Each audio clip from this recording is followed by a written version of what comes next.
ACM.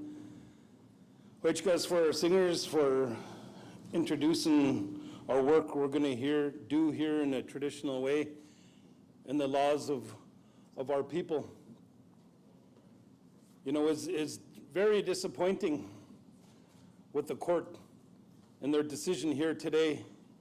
Is very disappointing with the years and years of work that we've been doing since time out of mind. But with working within nation and nation, it's been 10 years that all the nations up here have been working diligent and within our law, within our own Indigenous law. But we've been working with world-renowned scientists, world-renowned economists. We have done studies. We have done assessments, economic assessments, scientific studies, studies on the orcas, and those things were ignored today. Reconciliation stopped today. Right now, today. So we're standing here together in this little bit delay that we have in stopping this pipeline, because we're still trudging forward. We always said that we would do what it takes to make sure that we stop this pipeline. We have proven it's not in the best interest of our nations that are standing here, for Vancouver, for British Columbia, for Canada. This government is incapable of making sound decisions for our future generations. So we are and we will. Even for their children, we will take those steps to make sure that Canada stays the way it is. In my short lifetime, 60% of the world's species have died. I seen the water get polluted here when we said, when the tide went out, the table was set. Those years, those times have passed. Everything's polluted. We're standing up for our reciprocal relationship of spirit that we have to the lands and waters, and that's part of our law. And we have proven that in court, but not today. Today is a sad day. So we're here together to show that it's not a done deal. We're here together to share that this is a little bit delay in our process in stopping this. We have already filed to Supreme Court because they broke their own law and not allowing us to submit the evidence in this short window of time that they have given us. We're already going in that direction to Supreme Court because we knew it wasn't fair. But we're ready. We always said we would do what it takes. So thank you, my beautiful relations, for coming and standing in solidarity. And all the people across Canada, our allies, all the people around the world that support us and what we're doing, that want clean water, clean air, clean land. I'd like to thank all the nations, all the First Nations across Canada, and the tribes in the States that stand in solidarity with us, that have come and supported us. We'd like to thank them all, and this is not over. So again, here our leadership stands here today. My beloved sister, my chief of Tsleil-Waututh Nation, she's a proud leader of our nation, and I'm going to ask her to come share some words. ACM ACIA, I Tanishqualawin, quick knowledge, and the Sitsia Ama, meets up, Kutwilam, Tanatamoch, Tanohelmoch, Tsleil-Waututh, Humathquiam, Squamish. Greetings to our honored guests and my dear ones. I have good feelings in my heart to see all of you today. In our language called Hakamitnum, Downriver Halkamilam, I welcomed you to the territory of Squamish, Musqueam, and Tsleil-Waututh. Happy to be here, welcoming you to our territory. Today's decision is not surprising. We are certainly disappointed, but we are certainly not surprised. And we'd like you to know that this decision does not change Tsleil-Waututh's truth. This decision does not change Tsleil-Waututh law. This decision doesn't change how we all feel, what we all believe, and what we all know to be the truth. This decision doesn't change that. We have been successful in other areas. We won the first round, and then we won again in the judicial review that quashed the first Federal Court of Appeal. And now we're here. And while as disappointing as it is one step. It is one step in Tsleil-Waututh's shared journey with Squamish and with Coldwater and with the Tsleil-Waututh tribes. This is one step, and only one step. We have far longer to go in this journey. And we want you to know that. We want you to know that we are not the only ones standing here. This decision isn't going to just affect the Indigenous people of this land that we're standing on today. This is something that will impact all Indigenous nations. This is something that is important to all of us, and we are not the only ones standing here. The ones who came before us are here as well. The ones who came before us and laid down these teachings and laid down this path and this journey, the ones who aren't here on the earth any longer are still with us. And they're saying to us that our work is not done. Our work is not done. We're going to feel the disappointment today, but that isn't going to define us, and that isn't going to stop us. We're going to continue. There are a number of things in this court decision that we think aren't right. Canada and the courts are talking about the reasonable standard in law. Is the reasonable standard adequate?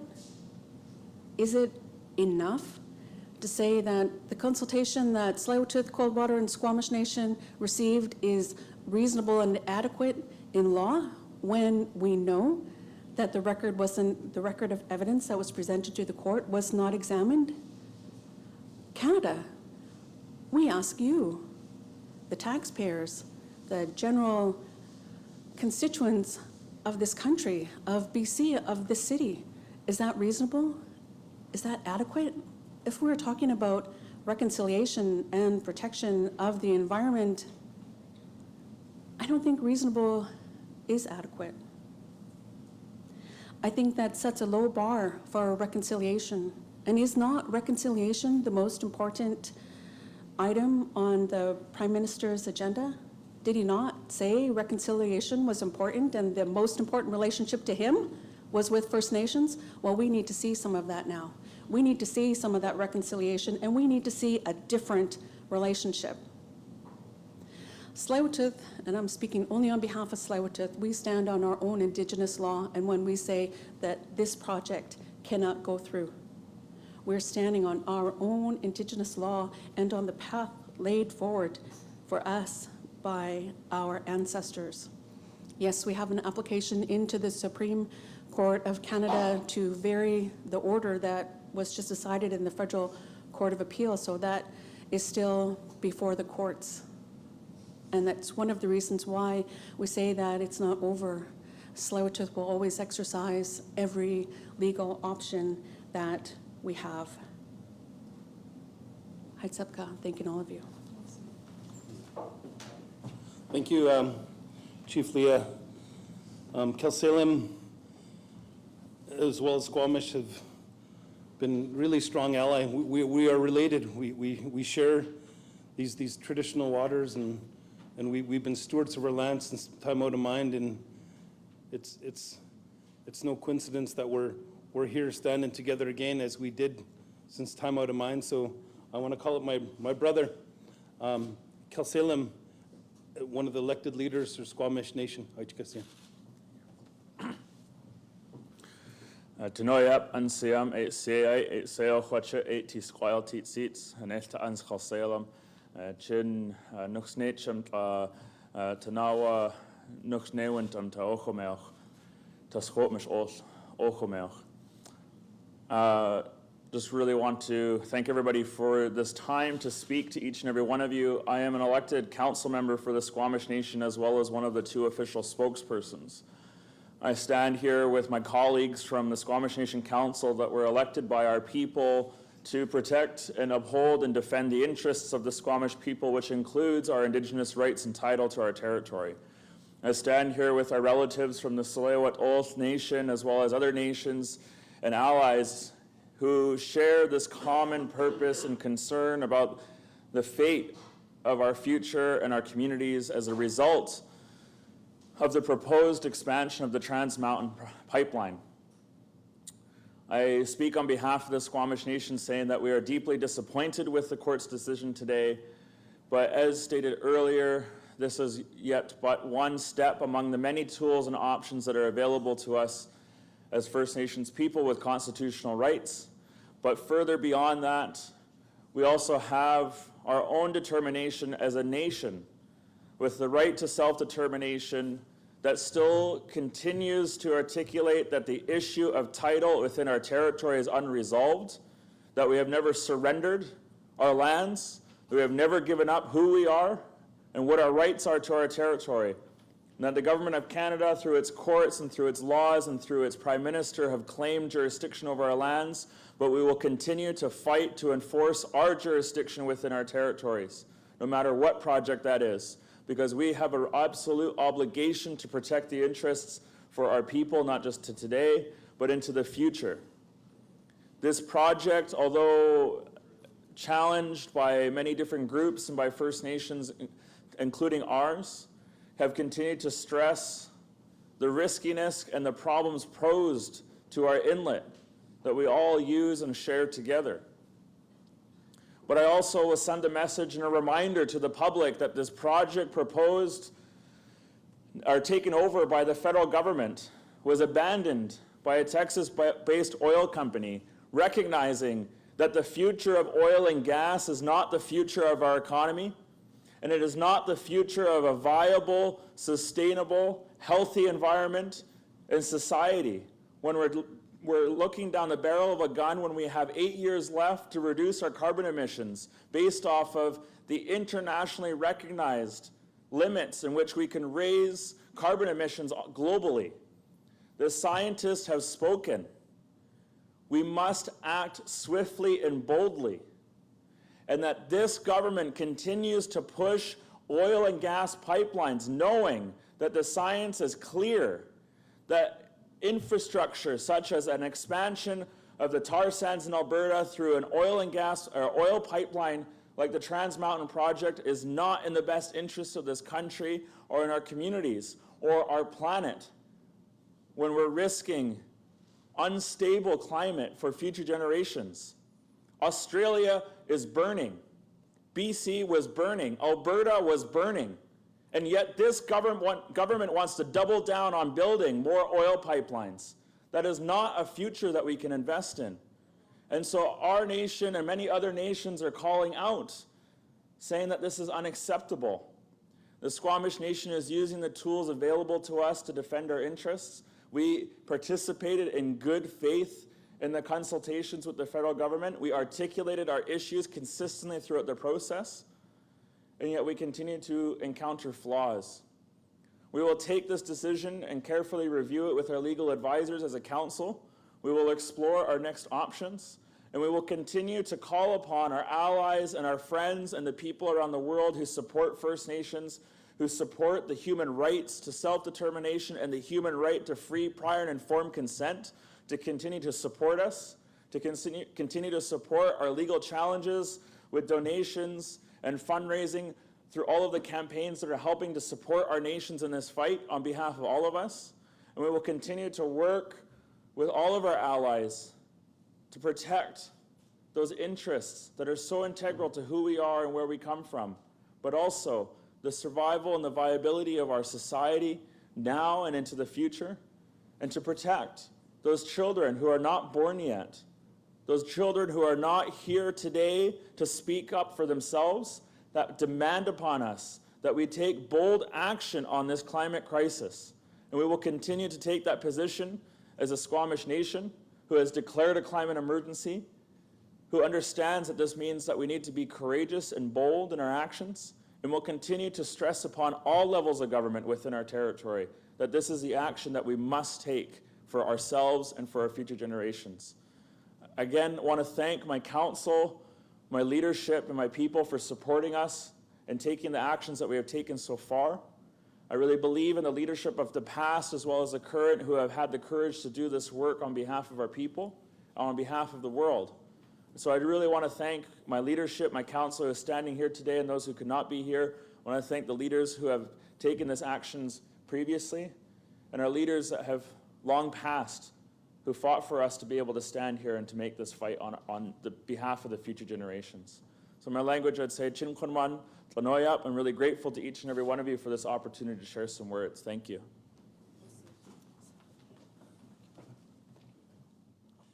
ACM.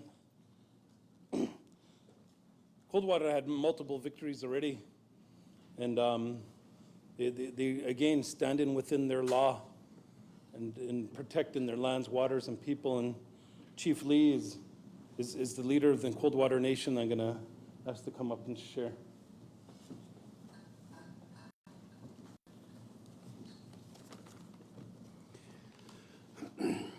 Hansla and Squash, Lise Bahan, Cook Bevan Sletku.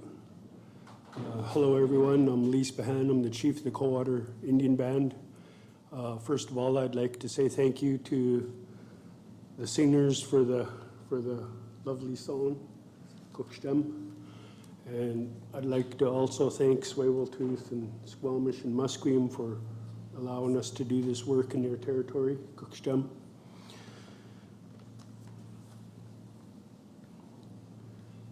Today's decision from the court, we are very disappointed. However, today, the court did confirm that the route to the Coldwater Valley still has to be determined.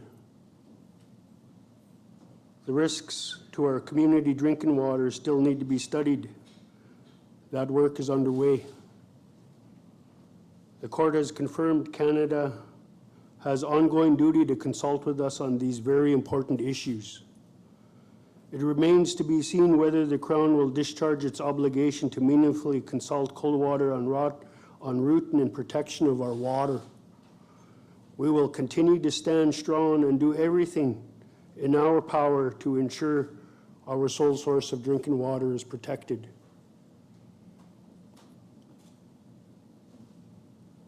Climate change is real.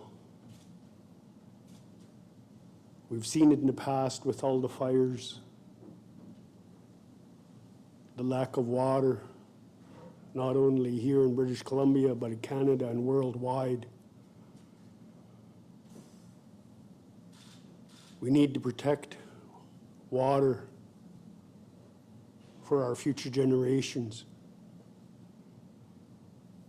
We need to stand here and tell you to have a voice for the animals who cannot speak, that need water to survive as well too.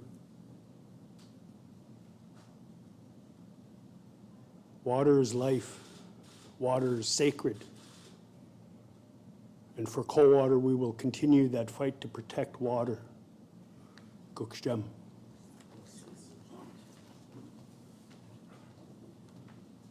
ACM. So we have two members of the Union of BC Indian Chiefs, Secretary Treasurer Judy Wilson and Vice President Don Tom. Both have been huge supports in this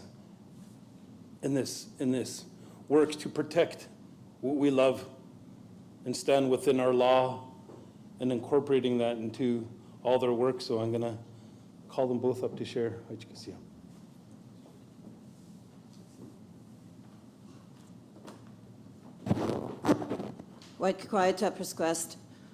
just wanted to honor our coastal nations here, the Tsleil-Waututh, the Musqueam, and the Squamish peoples that stand on their inherent laws and their ancestral laws of their people. And when they stand on their laws, the Union of BC Indian Chiefs will stand in solidarity with them and continue to do so for all of the nations that are land defenders, water defenders, and right defenders. Because the decision today by the provincial court is not only disregarded the Constitution 35, it disregarded international law, and most importantly, it disregarded the Indigenous laws of our people. And the UN Bill 41, the courts obviously have to catch up to that legislation. Because in that legislation, it says we have self-determination. We are recognized as Indigenous people, and we have free, prior, informed consent. And we make decisions on land, territory, and resources. But the decisions that the Indigenous people are making are for all of us.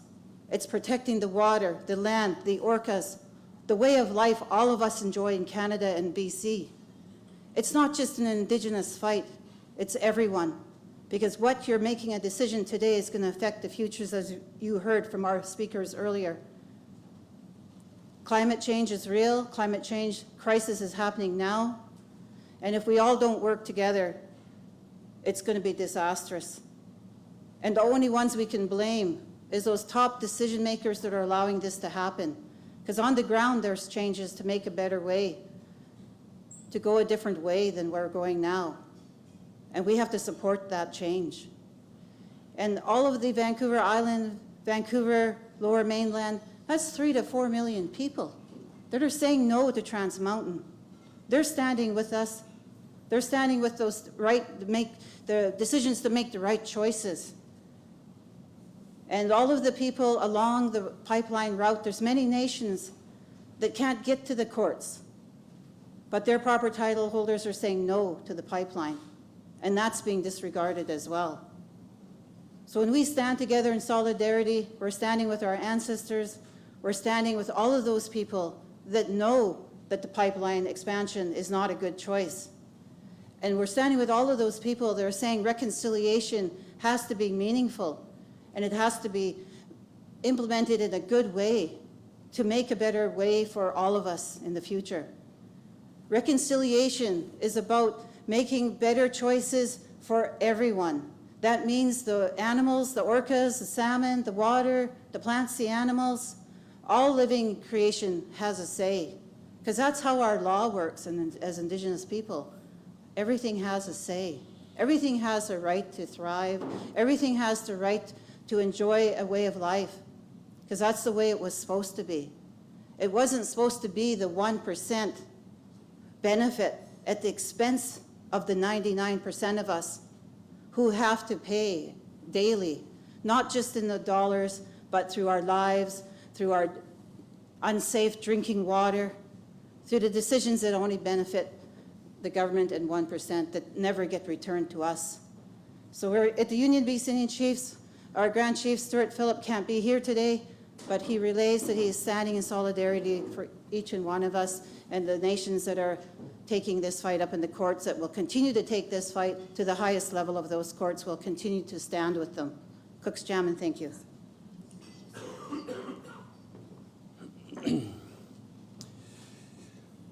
Chief Don Tom, Sartlet First Nation, Vice President of the Union of BC Indian Chiefs.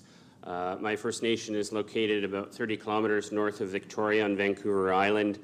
We are also engaged in the consultation process, and today's decision is very clear that the Federal Court of Appeals is more interested in getting the $4.5 billion project through and completely disregard the Aboriginal law, the law of the Tsleil-Waututh, the law of the Squamish, the law of the Coldwater. Time will tell that this is the wrong decision. Time will tell that the federal government's disregard for the safety of the environment, of the increase in tanker traffic, is reckless. The complete disregard for the southern resident killer whales is reckless. It is very clear that this federal government only interest is getting this pipeline through, and it doesn't matter at what cost. This decision today is reckless in the sense that it clearly wants Indigenous peoples to remain as Canada's Indians, to obey the laws that they had set out a long, long time ago that just simply do not apply in today's world. When we have Aboriginal law, we have Indigenous law, and for the Court of Appeals not to consider the evidence is reckless. And time will tell through the Supreme Court of Canada that they were wrong. They are wrong in today's decision. We have First Nations have a good track record of success in the Supreme Court of Canada. I have no doubt that we will be successful as well in supporting the nations who will be proceeding with the Supreme Court of Canada, that they will be successful. Because today's decision is just simply wrong. It's wrong in the sense of moving forward to be stewards of the environment. That is not Canada's priority. It's very clear that when you see the increase in tanker traffic, you will see an increase and a potential for human error, mechanical error. We've seen that in English Bay. The response, world-class response, is a joke.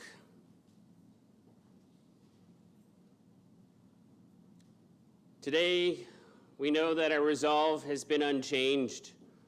Our resolve to uphold the standards of our own stewardship. Today, it's the nations that we stand here today are looking out for our interests of the environment, of our waterways, and we stand with them wholeheartedly. With today's decision, we look at the land defenders who are already out there occupying offices, and without a doubt, we will see an increase of land defenders. You will see an increase of stewardship. You will see an increase of those who have the concerns of future generations, those who have the concerns of our Indigenous law. Our resolve has remained unchanged.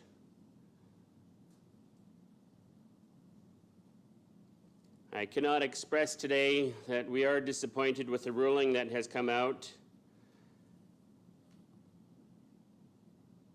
and that we will, at the Union, continue to stand with Tsleil-Waututh, with Squamish, and Coldwater. Thank you.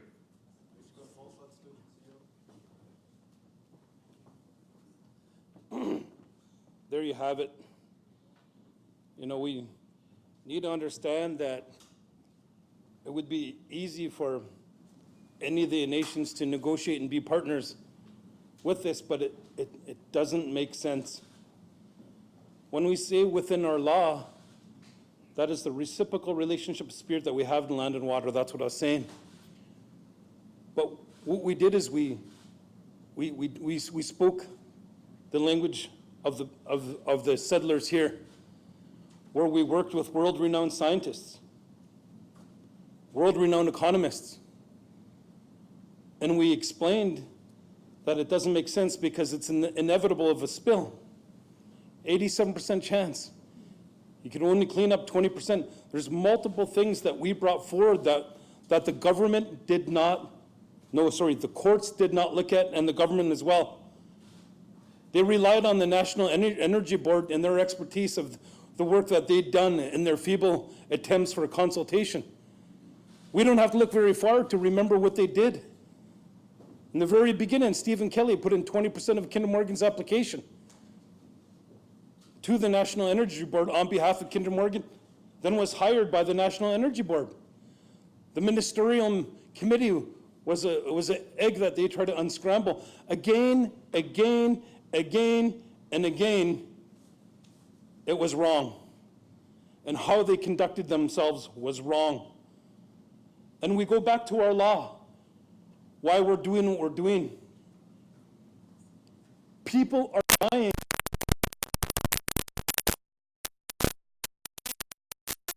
When we did a referendum, stood up and said, it's reason enough for us to say no when people over there are dying. How could we benefit from something like that? And then coming from the tar sands all the way to here, all the potential of disasters that will happen, not just to the people, but to the fish. We're all salmon people here.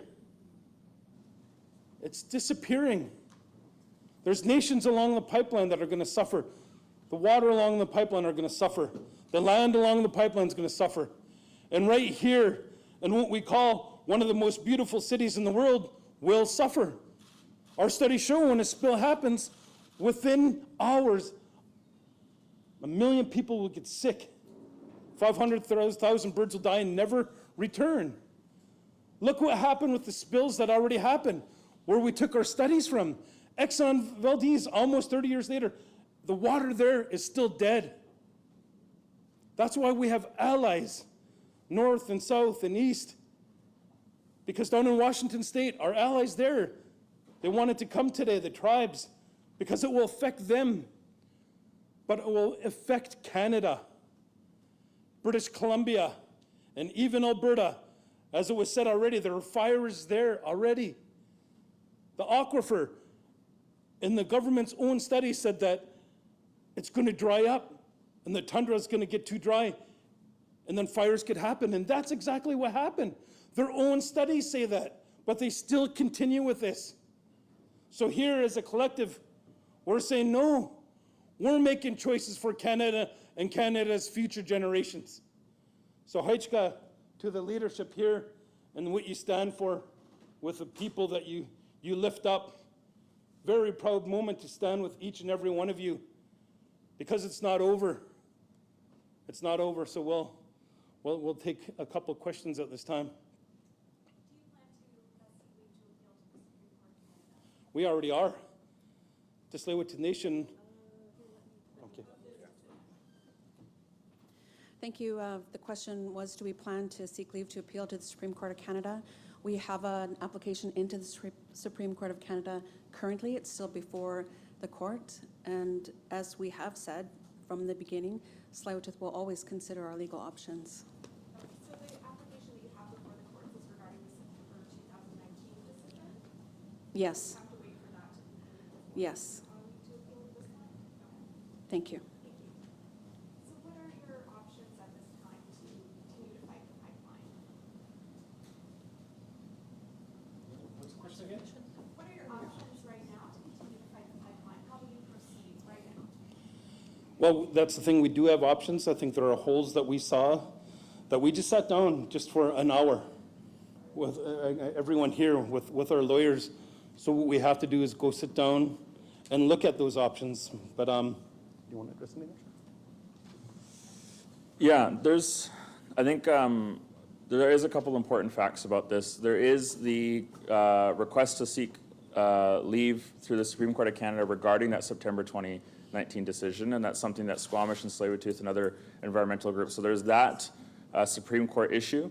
There is the potential now for the nations and the litigants here to then seek leave to the Supreme Court on today's decision, and we have 60 days to do that. So I think it's important for the media to understand that there are two potential options when it comes to the Supreme Court. In addition to that, there was the decision at the BC Court of Appeal regarding the province's conditions that it can apply to the project in light of the reconsideration report. The province is currently going to be doing their own process to engage the nations and other groups around other conditions that might be applied through the province's certificate. And so I think that there are a few options legally there. In addition to that, I also do think it's important to recognize that BC has a long history of civil disobedience when it comes to environmental issues, where there have been instances in BC's histories where hundreds of people were willing to face arrest. And I think it's important for the Prime Minister and the Premier and all of those leaders that are considering their options on this, that there are a lot of people who are willing to do a lot to defend our coast and to defend our communities.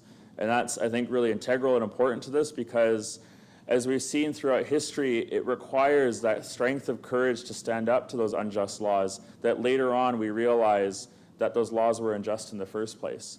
And even though public opinion polls change and go and come in this way and that way, again, we can see throughout history that public opinion polls change. That the thing that was offside 50 years ago is now onside today, and that's because people stood up for their rights, people stood up for the issues that are important to our society. And I think fighting the climate crisis is important to a lot of people, especially here in BC, and I think in other parts of the country as well. And we know that there's lots of support in other provinces, Quebec, for example, in terms of its opposition to this project. So our lawyer, Scott Smith from Gullings, is going to add some insight as well. Yeah, just to add some further clarity to the question. So Tsleil-Waututh, Squamish, and a number of applicants currently have applications for leave before the Supreme Court of Canada. That was in relation to the decision to grant leave and exclude a number of issues from the judicial review that led to today's decision. So that leave application is currently before a panel of the Supreme Court of Canada. So that's the first answer to your question. What you've heard from leadership today in relation to this,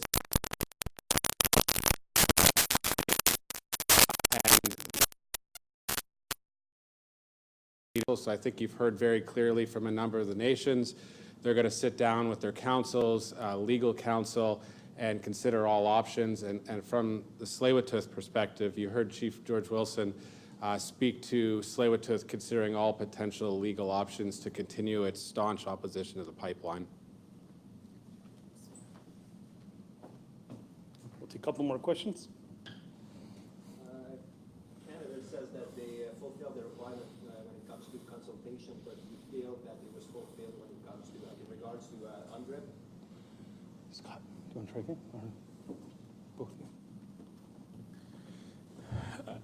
With only an hour to review the decision, but based off of our understanding of what the courts have said today, I think that part of the structure of our society is that we still have the option to go to the Supreme Court to review the decision that was made by the appeals court today. And so while the appeal court has made the decision, is not the final answer on this. That being said, I think that there are a number of instances where we are now slowly discovering that the law on these issues does not meet the minimum standards of the human rights of Indigenous peoples, and that is what the UN Declaration on the Rights of Indigenous Peoples. It was created because human rights tools that existed at the time were inadequate at addressing the individual and collective rights of Indigenous peoples. Indigenous communities and nations continue to argue for those minimum standards to be applied within all parts of our society. And it goes to the heart of why Indigenous peoples are in the situation we are in today. And it's because of the very discriminatory, very racist, very genocidal laws that have existed within Canada and around the world that have resulted in the socioeconomic conditions that Indigenous peoples face today. And our advocacy for minimum standards of human rights for Indigenous peoples has to do with the protection of Indigenous existence, Indigenous peoples, Indigenous communities. That is a continuation of those laws that have persisted for a long time. And so on the UN Declaration, it does have minimum standards about free, prior, and informed consent. That is a standard that is continuing to be implemented within law and is something that will continue to be advocated for by, I think, many First Nations.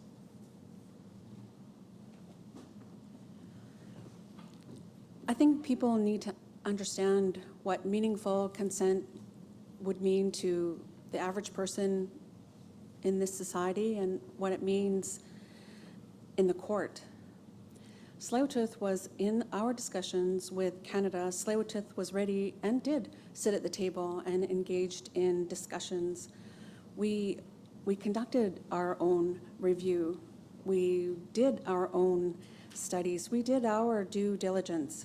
What concerns us is that the courts did not address the scientific issues that Tsleil-Waututh raised regarding our rights and title, including the impacts to the southern resident killer whale, the risk of oil spills, and the likelihood of the oil spills being cleaned up.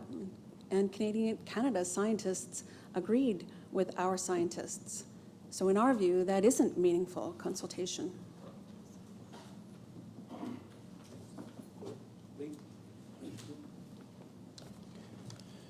I needed to add to that, what Canada considers meaningful consultation, it wasn't meaningful at all. When the water aquifer study hasn't even started, and they say they're going to bring a report back, how can they say it's meaningful consultation when a report that hasn't even started and hasn't even been completed, how can they consider that as meaningful consultation in the evidence that was given? And so I can't say that with the decision that they made today, it wasn't meaningful. Canada had their mind set already on this decision. Gukstam. One more?